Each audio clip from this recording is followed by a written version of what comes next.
ಅದ್ಭುತವಾದ ಒಂದು ಇದನ್ನು ಕಂಡುಹಿಡ್ದಿದ್ದೀನಿ. ಸೊ ನಾನು ಹೀಗೆ ಹಬ್ಬದ ದಿವಸ ಮಾವಿನ ಎಲೆ ತರೋಕ್ಕೆ ಹೋಗಿದ್ದೆ ನೋಡಿ ಫ್ರೆಂಡ್ಸ್. ಇದು ಮಾವಿನ ಮರ, ಬಟ್ ಇಲ್ಲಿ ಒಂದು ಆಶ್ಚರ್ಯಕರವಾದಂಥ ಒಂದು ವಸ್ತು ಸಿಕ್ತು. ಸೊ ನೋಡಿ ಇದು ಹೇಗಿದೆ ನೋಡಿ ಫ್ರೆಂಡ್ಸ್, ಇದು ತುಂಬಾ ಶಾಕಿಂಗ್ ಥರ ಅನಿಸ್ತು. ಬಟ್ ಇದೊಂದು ಸ್ಕೆಲಿಟನ್ನು, ಇದು ಸತ್ತಿ ಸುಮಾರು ಒಂದು 2-3 ವಾರ ಆಗಿದೆ ಅನಿಸುತ್ತೆ ಫ್ರೆಂಡ್ಸ್.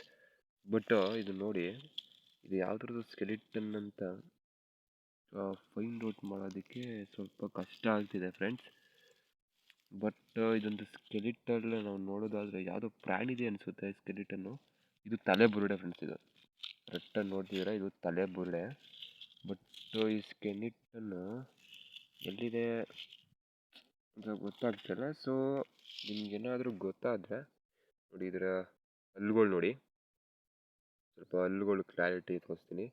ಈ ಹಲ್ಲು, ಈ ಸ್ಕೆಲಿಟನ್ ಬಾಡಿ ನೋಡಿ, ಯಾವುದು ಪ್ರಾಣಿದಿರ್ಬೋದು ಅಂತ ತಿಳಿಸಿ ಹೇಳಿ ಫ್ರೆಂಡ್ಸ್. ಓಕೆನಾ ಫ್ರೆಂಡ್ಸ್? ಇದು ತುಂಬಾ ನನಗೆ ಶಾಕಿಂಗ್ ಅನಿಸ್ತು. ಸೊ ಆದ್ರೂ ಇದು ಸ್ಕೆಲಿಟನ್ ಇಲ್ಲಿ ಬಂದಿದೆ ಅಂದರೆ ಯಾವುದೋ ಪ್ರಾಣಿದೇ ಇರಬೇಕು ಫ್ರೆಂಡ್ಸ್.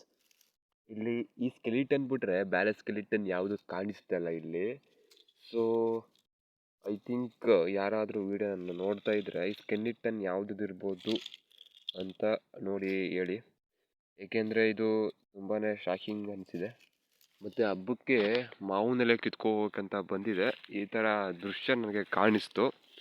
ಸೊ ಬೇರೆ ಯಾವುದಾದ್ರೂ ಇದ್ದರೆ ನೋಡ್ತೀನಿ. ಮತ್ತು ಎಲ್ಲೋ ಸ್ಕೆಲಿಟನ್ ಸಿಗ್ತಾಯಿಲ್ಲ. ಒಂಥರ ಸಿಕ್ಕಾಪಟ್ಟೆ ಹಳೇದು ಗ್ರಹಿಸಿದ್ದು ಜಾಗ, ಯಾರೂ ಸುಲಭವಾಗಿ ಬರೋಲ್ಲ, ಸಿಕ್ಕಾಪಟ್ಟೆ ಹೆದರಿಕೊಳ್ಳುವಂಥ ಜಾಗ ಇದು.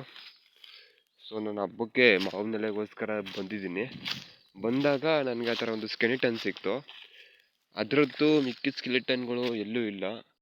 ಸೊ ನಿಮ್ಗೇನಾದರೂ ಸ್ಕೆಲಿಟನ್ ಯಾವುದು ಅಂತ ಗೊತ್ತಿದ್ರೆ ಕಮೆಂಟ್ ಬಾಕ್ಸಲ್ಲಿ ಕಮೆಂಟ್ ಮಾಡಿ ಫ್ರೆಂಡ್ಸ್. ಐ ಥಿಂಕ್ ನಾನು ಯಾವುದೋ ಒಂದು ಡಾಗ್ದು ಸ್ಕೆಲಿಟನ್ ಅನ್ಕೋತೀನಿ.